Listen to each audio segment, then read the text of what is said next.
সাবেক রাষ্ট্রপতি জিয়াউর রহমানকে অবমাননা, বিএনপির ভারপ্রাপ্ত চেয়ারম্যান তারেক রহমানকে নিয়ে কটূক্তি এবং বিএনপির বিরুদ্ধে অপপ্রচারের প্রতিবাদে টাঙ্গাইলের মির্জাপুরে গড়াই ইউনিয়ন বিএনপির আয়োজনে বিশাল বিক্ষোভ মিছিল ও প্রতিবাদ সমাবেশ হয়েছে। কাজী সাব্বিরের প্রতিবেদনে দেখুন বিস্তারিত।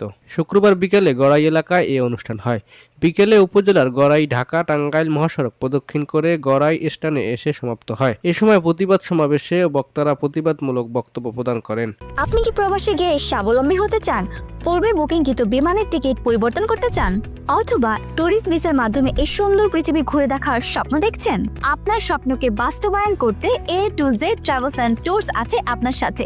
সংক্ষিপ্ত প্রতিবাদ সভায় গড়াই ইউনিয়ন বিএনপির সভাপতি খন্দকার নুরুল ইসলাম নুরুর সভাপতিত্বে প্রধান অতিথির বক্তৃতা করেন উপজেলা বিএনপির যুগ্ম সাধারণ সম্পাদক খন্দকার আনোয়ার পারভেজ শাহ আলম। এ সময় অন্যান্যদের মধ্যে গড়াই ইউনিয়ন বিএনপির সাধারণ সম্পাদক আনিসুর রহমান জুয়েল সহ সভাপতি জুলহাস শেখ, যুগ্ম সাধারণ সম্পাদক লাবিব শেখ, গড়াই ইউনিয়ন শ্রমিক দলের সভাপতি হাবিব শেখ, সাধারণ সম্পাদক মামুনুর রশিদ মামুন, শ্রমিক দল নেতা আব্দুল্লাহ, শহীদ জিয়া স্মৃতি সংঘের সাবেক সভাপতি চঞ্চল মাহমুদ সহ অন্যান্যরা।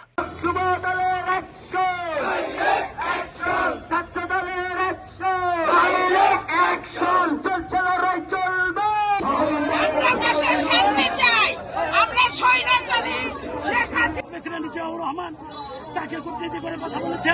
দেশনায়ক তারেক রহমান যে নেতার নির্দেশনায় এই দেশ আমরা 5 আগস্টে স্বাধীন করেছি, সেই নেতাকে নিয়ে এই বিক্ষোভ সেই বিক্ষোভ হাসিনাকে বাংলাদেশ থেকে পালাইতে বাধ্য করছে।